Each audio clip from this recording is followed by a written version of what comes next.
নমস্কাৰ বন্ধুসকল, আপোনালোক সকলোকে মোৰ স্বাস্থ্য ৰক্ষাৰ চেনেলটোলৈ স্বাগতম জনাইছোঁ। আপোনালোক নিশ্চয় সকলোৱে কুশলে আছে। আজিৰ ভিডিঅ'টিত আজিকালিৰ মানুহে গ্ৰহণ কৰা 4টা অভ্যাসৰ বিষয়ে ক'বলৈ ওলাইছোঁ। যি 4টা অভ্যাস গ্ৰহণ কৰাৰ ফলত আজিকালিৰ বেছিভাগ মানুহেই বিভিন্ন লাইফষ্টাইলজনিত ৰোগত আক্ৰান্ত হ'ব লগা হৈছে। লগতে আজিকালিৰ বেছিভাগ মানুহৰে চুলিবোৰ সোনকালে বা কম বয়সতে পকি যায় বা সৰি যায় আৰু লগতে সোনকালে যৌৱনো শেষ হৈ যায়। কিন্তু আগৰ দিনৰ মানুহে এই 4টা অভ্যাস গ্ৰহণ নকৰাৰ ফলত বা গ্ৰহণ কৰা নাছিল বাবে তেওঁলোকে সুস্বাস্থ্যৰে দীৰ্ঘজীৱন কটাব পাৰিছিল। তেওঁলোকৰ চুলিবোৰ সোনকালে পকি যোৱা নাছিল বা সোনকালে সৰাও নাছিল। লগতে তেওঁলোকে দীৰ্ঘজীৱনৰ বাবে তেওঁলোকে যৌৱন ধৰি ৰাখিব পাৰিছিল। গতিকে বন্ধুসকল, আজিৰ ভিডিঅ'টি শেষলৈকে সকলোৱে চাব আৰু ভিডিঅ'টি চাই নিশ্চয় সকলোৱে উপকৃত হ'ব পাৰিব। বন্ধুসকল, আমি ক'বলৈ ওলোৱা এই 4টা অভ্যাসৰ ভিতৰত প্ৰথমটো অভ্যাস হৈছে আজিকালিৰ বেছিভাগ মানুহেই নিশা বহু দেৰিলৈকে শুবলৈ নোযোৱাটো। আজিকালি বেছিভাগ মানুহেই টিভিৰ বিভিন্ন অনুষ্ঠান চোৱাৰ নামতে হওক বা মোবাইল চোৱাৰ নামতে হওক নিশা বহু দেৰিলৈকে সাৰি থাকে। অপ্ৰিয় হ'লেও সত্য কথাটো হৈছে আজিকালিৰ বেছিভাগ মানুহেই নিশা 1 বজা পৰ্যন্ত শুবলৈ নাযায়, যাৰ বাবে আজিকালিৰ মানুহে ৰাতিপুৱা শুই উঠোতে স্বাভাৱিকতে দেৰি হয়। অৰ্থাৎ আজিকালিৰ বেছিভাগ মানুহেই ৰাতিপুৱা 7 বজাৰ আগত শুই নুঠে, যাৰ বাবে আজিকালিৰ বেছিভাগ মানুহেই ৰাতিপুৱাৰ নিৰ্মল বতাহ সেৱন কৰাৰ পৰা বঞ্চিত হ'ব লগা হয়। আৰু ইয়াৰ ফলস্বৰূপে আজিকালিৰ বেছিভাগ মানুহেই এলাহজনিত ভাৱত আক্ৰান্ত হ'ব লগা হৈছে। আৰু এই এলাহজনিত ভাৱত আক্ৰান্ত হোৱাৰ ফলতেই আজিকালিৰ বেছিভাগ মানুহে হৰমনজনিত ৰোগত আক্ৰান্ত হোৱা দেখা গৈছে। কিন্তু আগৰ দিনৰ মানুহেই সন্ধিয়া ভাত পানী খাই সোনকালেই শুই পৰিছিল আৰু ৰাতিপুৱা সূৰ্যোদয় হোৱাৰ আগতে অৰ্থাৎ প্ৰায় 4 মান বজাতেই শুই উঠিছিল আৰু ৰাতিপুৱাৰ নিৰ্মল বায়ু সেৱন কৰি তেওঁলোকে শক্তি আহৰণ কৰিছিল আৰু বিভিন্ন কামত অগ্ৰসৰ হৈছিল, যাৰ বাবে আগৰ মানুহৰ গোটেই দিনটোই সক্ৰিয় হৈ আছিল আৰু সক্ৰিয় হৈ থকাৰ ফলত তেওঁলোকে হৰমনজনিত ৰোগত আক্ৰান্ত হোৱা নাছিল বা বিভিন্ন লাইফষ্টাইলজনিত ৰোগত আক্ৰান্ত হ'ব লগা হোৱা নাছিল। মানুহৰ সুস্বাস্থ্যৰ লগত যে টোপনিৰ এক নিবিড় সম্পৰ্ক জড়িত হৈ আছে, এই কথাটো বহু বছৰ পূৰ্বৰে পৰা মানুহে উপলব্ধি কৰি আহিছে। সেইবাবে মানুহৰ মাজত এষাৰি আপ্তবাক্য early to bed early to rise চলি আহিছে আৰু বৰ্তমান যুগৰ চিকিৎসা বিজ্ঞানীসকলেও এই আপ্তবাক্যষাৰি সত্য বুলি প্ৰমাণিত কৰিছে।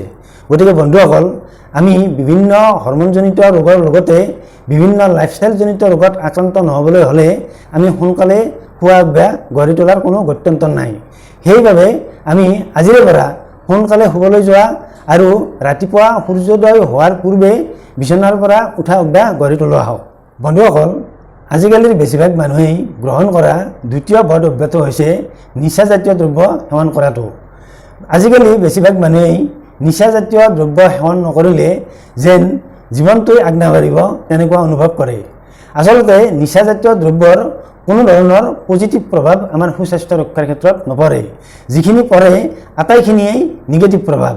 গতিকে আজিকালি মানুহৰ যিবোৰ ৰোগ দেখা গৈছে, যেনে উচ্চ ৰক্তচাপ, নাৰ্ভৰ বিভিন্ন সমস্যা, টোপনিৰ সমস্যা, এই সকলোবোৰ স্বাস্থ্য সমস্যাই আচলতে নিচাজাতীয় দ্ৰব্য সেৱন কৰাৰ ফলতে হৈছে বুলি চিকিৎসা বিজ্ঞানীসকলে ঠাৱৰ কৰিছে। গতিকে মানুহে সুস্বাস্থ্যৰে জীৱনৰ বাটত আগবাঢ়িবলৈ হ'লে এনে নিচাজাতীয় দ্ৰব্যৰ পৰা সদায় আঁতৰি থকাৰ কোনো গত্যন্তৰ নাই। বন্ধুসকল, আমাৰ সুস্বাস্থ্য ৰক্ষাৰ ক্ষেত্ৰত বাদ দিব লগা এটি অভ্যাস হৈছে মোবাইল ফোনৰ অতিৰিক্ত ব্যৱহাৰ। আজিকালি দেখা যায় যে বেছিভাগ মানুহেই দিনটোৰ বেছিভাগ সময়ই মোবাইল ফোনতে ব্যস্ত হৈ থাকে। মোবাইল ফোন অনবৰতে ব্যৱহাৰ কৰি থকাৰ ফলত মোবাইলৰ ডিছপ্লেৰ পৰা নিৰ্গত পোহৰে চকুত আক্ৰান্ত কৰে আৰু চকুত আক্ৰান্ত কৰাৰ ফলতে চকুৰ দৃষ্টিশক্তি লাহে লাহে লোপ পাবলৈ ধৰে। আচলতে মোবাইলৰ ডিছপ্লেৰ পৰা নিৰ্গত পোহৰে চকুৰ পেশীবোৰত চাপ দিয়ে, যাৰ বাবে চকুৰ দৃষ্টিশক্তি লাহে লাহে কমি আহে। ইয়াৰ উপৰিও মোবাইলৰ ডিছপ্লেৰ পৰা নিৰ্গত উজ্জ্বল পোহৰ মুখমণ্ডলত পৰাৰ ফলত মুখমণ্ডলৰ উজ্জ্বলতা লাহে লাহে কমি আহে আৰু মুখত বয়সৰ ছাপ সুস্পষ্টভাৱে পৰে। ইয়াৰ উপৰি মোবাইল ফোন বেছিকৈ ব্যৱহাৰ কৰাৰ ফলত মানুহৰ মনত টেনশ্যনৰ সৃষ্টি হয় আৰু এনে টেনশ্যনৰ বাবে মানুহৰ টোপনিৰ ক্ষেত্ৰত খেলিমেলিৰ সৃষ্টি কৰে আৰু টোপনিৰ খেলিমেলিয়ে মানুহৰ বিভিন্ন ৰোগৰ সৃষ্টি কৰিব পাৰে। গতিকে আমি মোবাইল ফোনৰ অতিৰিক্ত ব্যৱহাৰটো পৰিত্যাগ কৰাই আমাৰ সুস্বাস্থ্য ৰক্ষাৰ ক্ষেত্ৰত অতি জৰুৰী। বন্ধুসকল, আমি সুস্বাস্থ্য ৰক্ষা কৰিবলৈ হ'লে আমি চতুৰ্থতে বাদ দিব লগা বদ অভ্যাসটো হৈছে বেছি তেলত ৰন্ধা আঞ্জা খোৱাটো। বেছি তেলত ৰন্ধা আঞ্জা খালে আমাৰ শৰীৰত চৰ্বি জমা হ'বলৈ ধৰে আৰু এটা সময়ত আমাৰ শৰীৰটো চৰ্বিময় হৈ পৰে। যিহেতু চৰ্বিক শক্তিলৈ ৰূপান্তৰ কৰিব নোৱাৰি, গতিকে এটা সময়ত চৰ্বিবোৰ গৈ আমাৰ ধমনীবোৰত লাগি ধৰে, আনকি আমাৰ হাৰ্টৰ ভিতৰতো চৰ্বি জমা হ'বলৈ ধৰে। তেতিয়া আমাৰ হাৰ্টৰ বিভিন্ন স্বাস্থ্য সমস্যাৰ লগতে উচ্চ ৰক্তচাপজনিত সমস্যাই দেখা দিয়ে। গতিকে যদি এই উচ্চ ৰক্তচাপজনিত সমস্যা বা হাৰ্টৰ বিভিন্ন স্বাস্থ্য সমস্যাৰ পৰা হাত সাৰি থাকিব লগা হয়, তেনেহ'লে আমি বেছি তেলত ৰন্ধা আঞ্জা বাদ দিয়াটো অতি প্ৰয়োজনীয়। সেইবাবে আমি উচ্চ ৰক্তচাপজনিত বিভিন্ন স্বাস্থ্য সমস্যা বা হাৰ্টৰ বিভিন্ন স্বাস্থ্য সমস্যাৰ পৰা আমি হাত সাৰি থাকিবলৈ হ'লে বেছি তেলত ৰন্ধা আঞ্জা খোৱাটো আমি বন্ধ কৰা উচিত। বন্ধুসকল, আমি আমাৰ স্বাস্থ্য ৰক্ষাৰ ক্ষেত্ৰত আমি উল্লেখ কৰা এই 4টা বদ অভ্যাস বাদ দিয়াৰ লগতে আমি সদায় হেল্ডি খাদ্য গ্ৰহণত গুৰুত্ব দিয়া উচিত। হেল্ডি খাদ্য বুলিলে আমি সদায় সেউজীয়া শাক পাচলি আৰু লগতে বতৰৰ ফল মূলকে বুজোৱা হয়। গতিকে আমি সদায় খাদ্যত যাতে সেউজীয়া শাক পাচলি থাকে তাত গুৰুত্ব দিব লাগে আৰু নিয়মিতভাৱে আচলতে আমি গাজৰ, বিলাহী এইবোৰ খাদ্য খাব লাগে। ইয়াৰ উপৰি আমি সপ্তাহত অন্ততঃ 5 দিন দৈ খাব লাগে। দৈ খালে আমাৰ পাচনতন্ত্ৰ শক্তিশালী হৈ থাকে আৰু হজম প্ৰক্ৰিয়াও ভাল হৈ থাকে। যি মানুহৰ পাচনতন্ত্ৰ শক্তিশালী, হজম প্ৰক্ৰিয়া ভাল, সেই মানুহৰ অতি সহজে অন্য ৰোগে আক্ৰান্ত কৰিব নোৱাৰে। গতিকে নিয়মিতভাৱে দৈ খোৱাত গুৰুত্ব দিব লাগে। বন্ধুসকল, আমি আমাৰ সুস্বাস্থ্য ৰক্ষাৰ ক্ষেত্ৰত আমি বাদ দিব লগা 4টা বদ অভ্যাসৰ কথা শুনিলে।